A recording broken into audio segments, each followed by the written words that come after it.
Dans le psaume 91, verset 3, le psalmiste écrit « Mais savez-vous ce que signifie le lien de cet oiseau cité dans ce vers biblique ?» Dans cette vidéo, vous apprendrez la signification biblique de la boucle de l'oiseau et comprendrez pourquoi elle est mentionnée de manière figurative dans divers textes de la Bible et pas seulement dans le psaume 91. Nous pouvons commencer par dire que le lien de l'oiseau est un piège utilisé par les chasseurs d'oiseaux pour capturer les oiseaux. Dans la Bible, cette formule, le lien de l'oiseau, et à l'époque biblique, ces liens étaient faits de cheveux, comme une cavalière ou une sorte de fil, selon la taille de l'oiseau. Mais au sens figuratif, le sens de cette expression se réfère aux calamités ou aux complots, mettant l'accent non seulement à la calamité elle-même, mais à l'agent ou à la source de calamité. Ainsi, dans la Bible, le lien de l'oiseau est souvent utilisé comme métaphore pour représenter un plan qui vise à nuire aux enfants de Dieu. Et ces liens concernent les deux intentions ennemies qui cherchent à mettre les croyants en danger ou à compliquer leur entreprise, ainsi qu'à celles qui essaient de compromettre leur loyauté envers le Seigneur. Et comme je l'ai dit au début de la vidéo, il y a vraiment de nombreux versets qui utilisent la figure du lien utilisé par les chasseurs pour parler de choses qui apportent un danger, une perte et une destruction. Parfois, les écrivains de ces versets avaient en tête spécifiquement les rapucas presque invisibles qui ont été utilisés pour capturer les oiseaux. D'autres fois, les écrivains avaient en tête tout autre type de piège utilisé par les chasseurs en général pour capturer toute variété d'animaux sauvages. Et sans aucun doute, le vers biblique le plus rappelé sur le lien de l'oiseau fait partie du psaume 91, que nous lisons au début de la vidéo, où le psalmiste a écrit « Car il vous délivrera de la boucle de l'oiseau et de la peste pernicieuse ».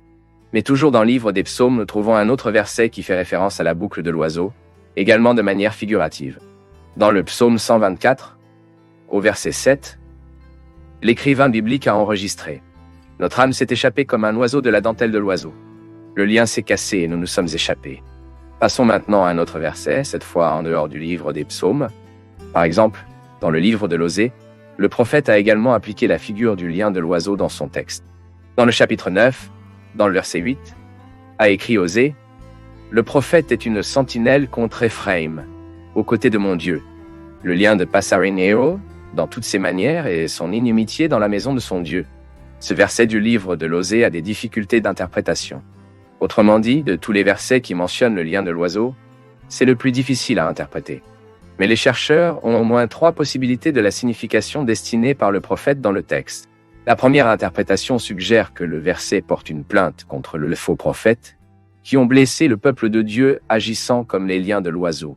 La deuxième interprétation soutient que le verset parle des gens rebelles, qui ont cherché à faire tomber le prophète de Dieu en lien, car ils n'ont pas accepté la parole du Seigneur qui venait de lui. Et enfin, la troisième interprétation comprend que ce verset dit que, bien que le prophète de Dieu ait été élevé en tant qu'Atalaï qui a averti l'arrivée imminente de l'ennemi, les Israélites, dans sa rébellion, ont rejeté son ministère et l'ont vu comme un ennemi, comme le lien d'un oiseau pour leur faire du mal.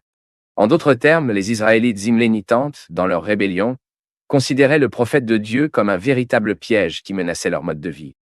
Et en particulier, je pense que c'est l'interprétation qui correspond le mieux au contexte du livre d'Osée. Déjà dans le Nouveau Testament, il existe également des versets qui utilisent la figure de la boucle armée par les chasseurs, pour parler même des liens du diable. Il décrivant ensuite l'ennemi principal du peuple de Dieu, comme une sorte de chasseur qui établit des liens ingénieux pour attraper ses crocs. C'est en ce sens, par exemple, que l'apôtre Paul, dans sa première lettre à Timothée, dans le chapitre 3 et le verset 7, a également écrit ce qui suit qu'il a un bon témoin à l'extérieur, afin qu'il ne tombe pas dans l'affront et dans la boucle du diable. Revenant au psaume 91, dans lequel le psalmiste affirme très clairement cette vérité, il souligne que cette confiance qui devrait caractériser le croyant n'est pas une simple illusion.